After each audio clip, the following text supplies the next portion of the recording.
नमस्कार, मैं Aditya Pandey. No news के कार्यक्रम राउंड अप के लिए आपका स्वागत है। आज की खबर हम शुरू करते हैं ईरान के वॉर फ्रंट से ही। युद्ध के बीच में जहाँ पर दोनों तरफ से मिसाइलें मारी जा रही हैं, इस बीच में कथित तौर पर जो अभी नए चीफ बने हैं खुमनाई के मुस्तफा साहब, उनका एक संदेश आया है जिसमें वो ईरानियों को नए साल की बधाई दे रहे हैं। यहाँ तक तो ठीक है, लेकिन अगला जो संदेश है उनका वो थोड़ा सा सुनने लायक है कि उन्हें ईरान से ज़्यादा चिंता इस समय पाकिस्तान और अफ़गानिस्तान के बीच चल रही जंग की है। तो इसमें उन्होंने अपनी मदद पेशकश करते हुए कहा है कि भाईचारा बनाए रखना चाहिए और पाकिस्तान और अफ़गानिस्तान को लड़ना नहीं चाहिए, और यदि इन दोनों को दोस्ती के लिए मेरी मदद की ज़रूरत हो, मध्यस्थता की ज़रूरत हो, तो मैं उपलब्ध हूँ। अब वे उपलब्ध कैसे हैं, जबकि वो खुद आके संदेश दे नहीं रहे हैं? उनके बारे में खबरें अलग अलग चल रही हैं। कोई कहता है कि वो रूस में घायल पड़े हुए हैं, इलाज करा रहे हैं। कोई बताता है कि उनके पैर काटने पड़ गए हैं। किसी खबर में तो वो कोमा में ही हैं। एलिमिनेशन वाली थ्योरीज तो छोड़ ही दें।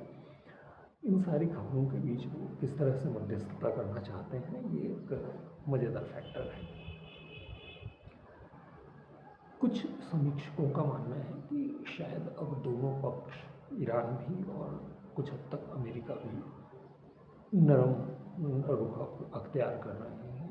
हालांकि जिस तरह से हमले हो रहे हैं उससे लगता नहीं है कि कल ईरान ने जो अमेरिका का बाहर हिंद महासागर में सबसे बड़ा बेस है डिएगो गार्सिया पे, वहाँ तक हमला करने की कोशिश की है। 2 मिसाइलें फेंकी, जिनमें से एक हवा में पड़ गई, दूसरी को इंटरसेप्ट कर लिया गया।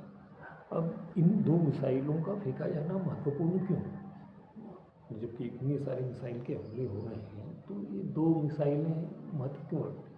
महत्व इसलिए रखती हैं क्योंकि ये जो दूरी है ये लगभग 4000 किलोमीटर है, और ईरान की जो मिसाइल क्षमता मानी जाती थी वो अधिकतम 2000 किलोमीटर की मानी जाती थी। तो यदि वो 4000 किलोमीटर तक के लिए कोई निशाना साध पा रहा है, तो ये लोगों के लिए थोड़ा सा चौंकाने वाला मामला है। इसमें एक तथ्य और जोड़ दें, चूँकि तेल के खेल का ही सारा मामला चल रहा है, तो यूएई में जो आज की तारीख में डीजल के भाव हैं वो भारत से ज़्यादा हो चुके हैं। और ये तथ्य इसलिए बताना ज़रूरी है क्योंकि भारत में भी प्रीमियम पेट्रोल को महंगा कर दिया गया है, और यदि यही हालत चलती रही तो शायद सामान्य तेल पर भी इसका असर पड़े बिना नहीं रहेगा।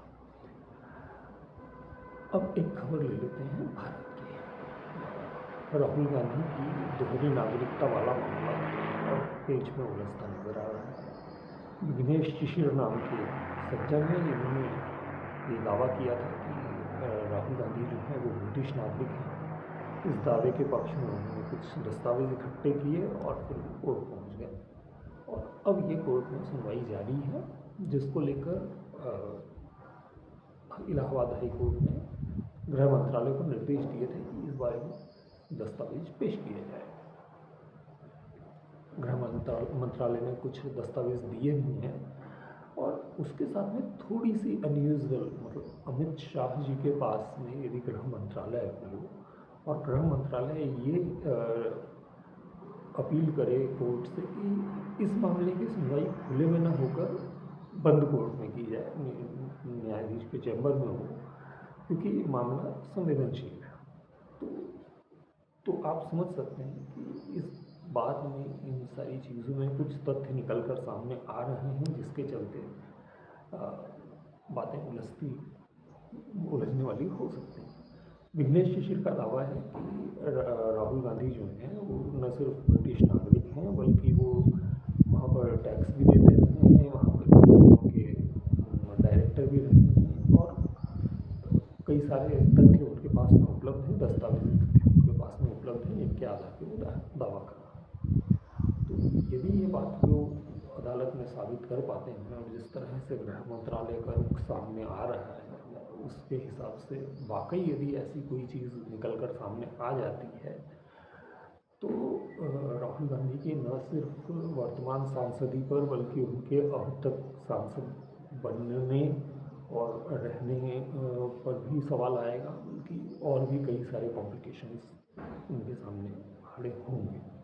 तो आने वाले समय में ये जो खबर है ये नज़र रखने लायक होगी। अगली सुनवाई 6 अप्रैल को रखी गई है। तब तक गृह मंत्रालय को सारे दस्तावेज देने